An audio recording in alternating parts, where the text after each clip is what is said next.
Broadcast Hall of Fame member Art Hains with the Springfield News Leader's Wyatt Wheeler. Who knows what could happen? Sports Talk with Hains and Wheeler on your total sports station. 96.9, 99.9, and AM 1060 ESPN. The Jock.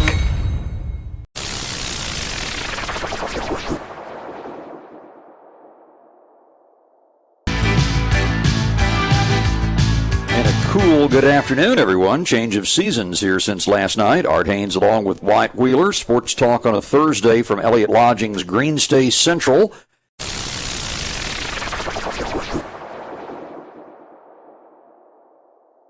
Back with you on Sports Talk, Wyatt Wheeler from the Springfield News Leader alongside, and pleased to be joined now by Central Arkansas play-by-play broadcaster Justin Acri. Justin, how are you today? Art, I'm doing great, buddy. I'm ready for a football game this weekend. You bet. Well, you've had pretty much a regular schedule, although not maybe like normal with conference games, but this will be UCA's sixth game already, so you all ought to be in a groove.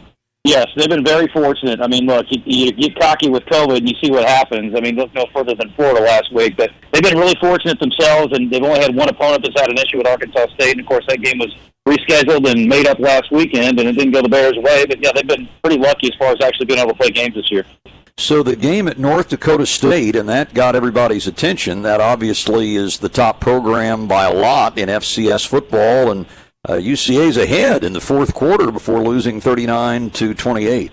Yes, I mean, I think, we're not really sure what to expect, mostly because North Dakota State hasn't played, but, they've been through this before, and they know how to prepare for a season, and I think, obviously, you guys know all too well, they do it better than just about anybody. But, yeah, I think the Bears probably learned a lot about themselves with that game, and one of the big things, and you probably saw it in the game with Missouri State the first time around. I mean, the one big thing they haven't been able to do is match up on the lines. I think we talked about that the last time we were on together. I mean, they've always had the skill guys. Quarterback play's always been at a high level. They've had some good defensive players, including guys that have gone to the league, but it's really been about those matchups on the line and in the trenches, and they haven't been able to match up. And they certainly had their way for much of the day on both sides of the ball. I felt like, they were able to. They couldn't really run the ball, so I will give a lot of credit to the defensive line of North Dakota State. But, I thought their defensive line against that offensive line, that includes a couple of NFL prospects, held up pretty well for most of the day. And Trey Lance with his feet was certainly a lot more effective than Trey Lance with his arms. So, yeah, I think it was a big statement game for them. And they were upset, frankly. They were not pleased that they played well. They were upset that they didn't win the game. They felt like they had a real shot. They had a couple of things that went against them. They lost a safety on a very questionable targeting call, and they had a couple of other breaks that went against them. But yeah, I think it definitely showed us a lot about what this program is about right now and how much progress they've made from when they joined the FCS. So then last week they went to A-State there within your state. The rescheduled game had some defensive injuries and looked like kind of got worn down as the game went on. Well, look, they had 5 starters out. I mean, and that's not an excuse, but at this level, you know what that means. And one of them was an All-American corner, and it certainly changed the way they played defense. But, it was a tough test. I mean, that's the way it is when you go on the road against an FBS, for sure. Now that you've seen a few good teams since watching your team play Missouri State, do you think Missouri State's good? I mean, that's a question a lot of people are going to have around here ever since that game. I think they've got a lot more talent than people might expect from a team that's coming off, a one-win season. I'd like to see what they look like at full strength, and at the same time, I'd like to think that Central Arkansas will be a little more on point offensively as well. Justin, we appreciate your time as always. Look forward to seeing you up here at Plaster on Saturday. Travel safe. Thank you. Looking forward to it. I appreciate it.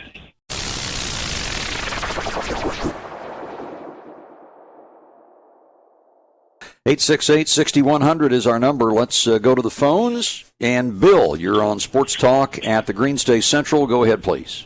Art, I'm sure you've probably talked about this already this week, but I just wanted to get your take on this Greg Marshall story. Yeah, that story broke on Friday last week, and we spent some time on it that day. Wyatt wasn't on the show that day, so we really haven't had a chance to get your take on it. Yeah, I mean, the first thought for me, of course, is like, oh, man, Dana Ford coached with Greg Marshall a little bit to start his career and that 1 year at Wichita State. So my first thought was to go in and look to see if any of the dates or years matched up with when Dana was there, and if, they're not. Dana, it seems like Dana wasn't there for some of these major incidences.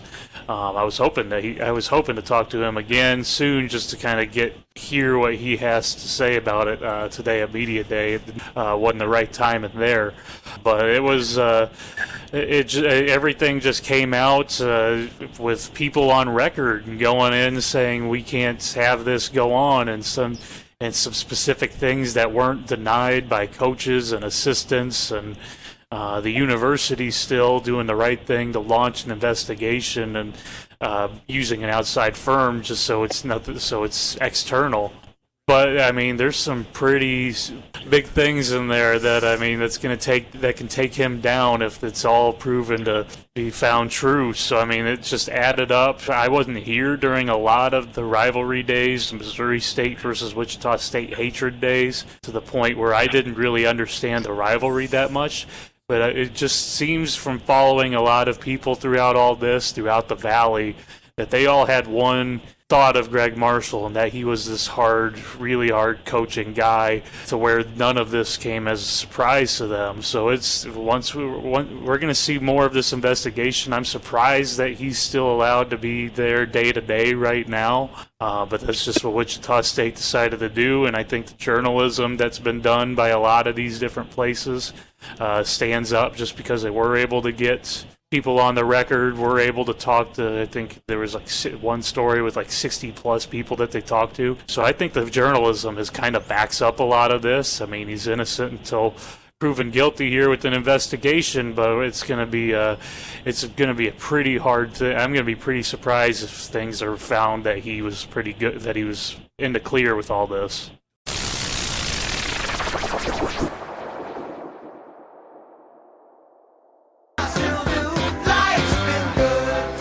Back with you on Sports Talk for Thursday. We're at the Greenstay Central, and pleased to be joined now by Southwest Baptist University football coach Robert Clardy. Robert, how are you? Good, Art. I'm good. Appreciate you having me on.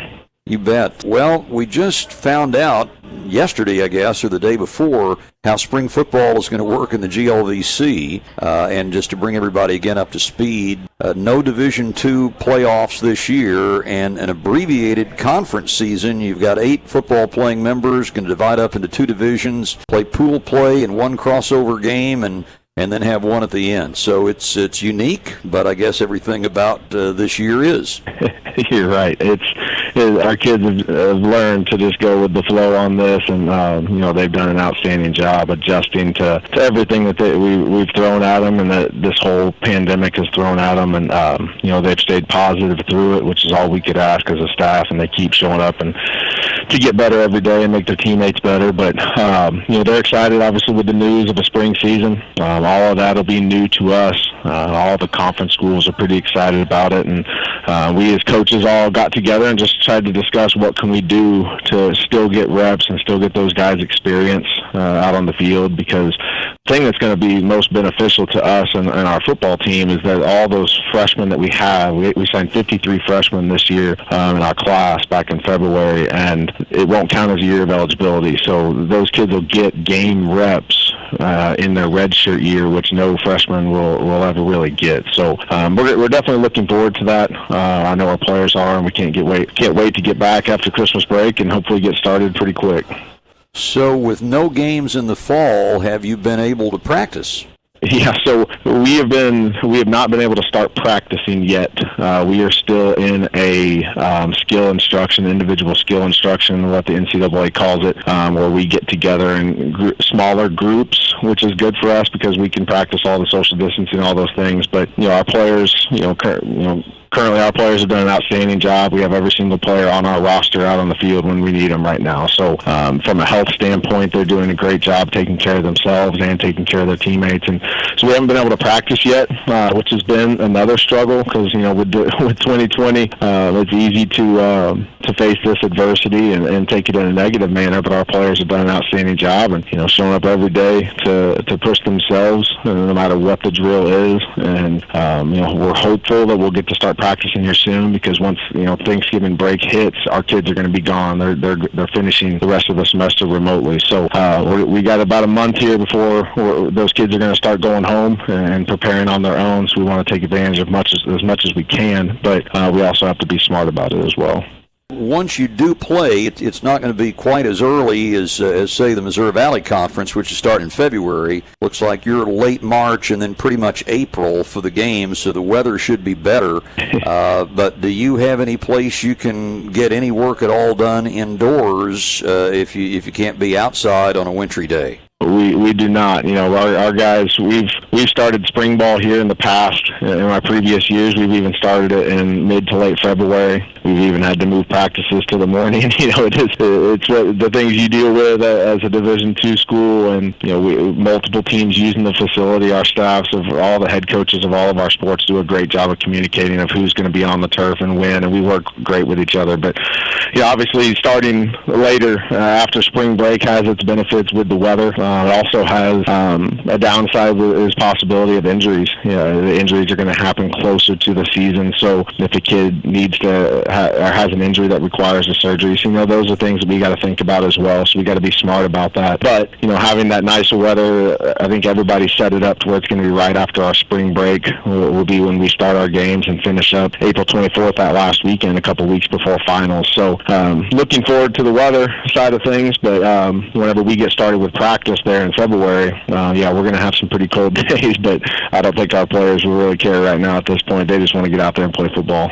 So, Robert, what's life been like at SBU this fall? I mean, obviously it's very different for everyone, but in terms of classes, online, in person, cafeteria, just what allowances have been made to try to stay safe? Our administration had a great plan coming in. They had a big blueprint that was up online for every student to see, and kind of outlined how the whole semester was going to, play out. And the biggest thing is that we're all in this together, and our faculty does an outstanding job of splitting up the classes if they need to, just so kids can social distance. So if you have a class on Tuesday, Thursday, you may go in the class on Tuesday, but be online on Thursday and Zoom call. So they've done a great job of doing that. Kids have adjusted well with it. We'll find out, I guess. Our midterm grades come out tomorrow, but we expect those to be good. We've been following them with meetings all semester, so they're doing well. And then, obviously from the weight room side of things, it changes the number of guys you can have in the weight room at a time, just to make sure everybody stays safe. There's a lot more cleaning, all that stuff that goes on in between every group, and our staff has done an outstanding job with that as well. And it's been different, but we've made the most of it, and our kids have shown up and gotten to work every single day, and we can't ask more of them than to show up and be positive and do everything that we ask them to do. And they're in a position. Obviously, they're hungry and ready to get out on the field. We could use all the distractions we could use right now to get out on the field and playing football, and be able to just get out and let out those stresses of your daily life and those frustrations, and just be able to leave it all out on the field. Yeah, you recruit the area pretty well. You're able to look at everybody around here, and you have a bunch of area kids on the team. Just how have you seen the area improve in football? I mean, this year just feels like a better year than usual, especially in 2020. Yeah, absolutely, and it's been great too, because the benefits of not playing games is we've been able to get out every single Friday night. We've been able to have a coach on every single sideline, in Southwest Missouri. So after this next weekend, we will have watched every single team in Southwest Missouri play football, and we've never been able to get that accomplished with being on the road on Friday nights and traveling, and so that's a huge benefit that we've the coaching staff's done a great job getting out there, communicating with coaches and seeing the talent. And like you said, it just seems like this year, it comes and goes. I've been recruiting this area now for a long time, being from Marshfield as well, and it comes and goes in terms of talent. Some years there may be a bunch more O linemen, D linemen than we have previous years, and it just seems like across the board this year there's a lot of talent, on both offense and defense, skill, bigs. Like you said, we've done a great job in recruiting Southwest Missouri, finding the best talent, because we want to keep them here. We don't want them going somewhere else. We want to keep them here in Southwest Missouri and try and get them playing for the Bearcats. Robert, terrible tragedy in the SBU family last weekend. Wanted to give you a chance to talk about Derwin Lauderdale. Yeah, it was tough. It still is for our family. I've known Derwin since 2010 when he came in here into our program as a wide receiver. Just to be able to see him grow as a man of God, as a man, man of character, and just a role model, and the legacy he left here as a player. But then he went away and played some arena ball. And when I had the opportunity, he always told me, hey, when I'm done playing, you better hire me. I want to coach with you. And the first opportunity I got, I brought him on staff. And it was unbelievable in his young coaching career how great he wanted to be, and in terms of recruiting and just his mentoring the young men in our program. And it was a great tragedy, like you said, of what happened.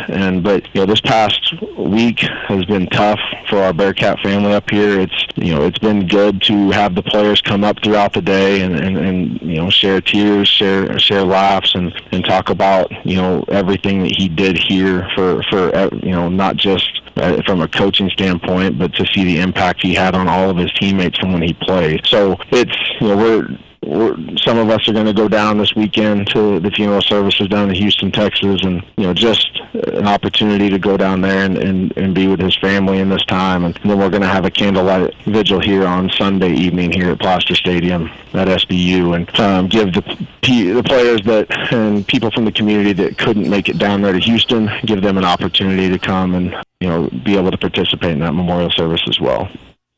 Robert, thoughts and prayers to everybody at SBU on that tragic loss, and good luck to you and the players on your unique spring season. We'll check in with you before that starts, and wish you the best of luck. All right, thanks, Art. Always great to talk with you.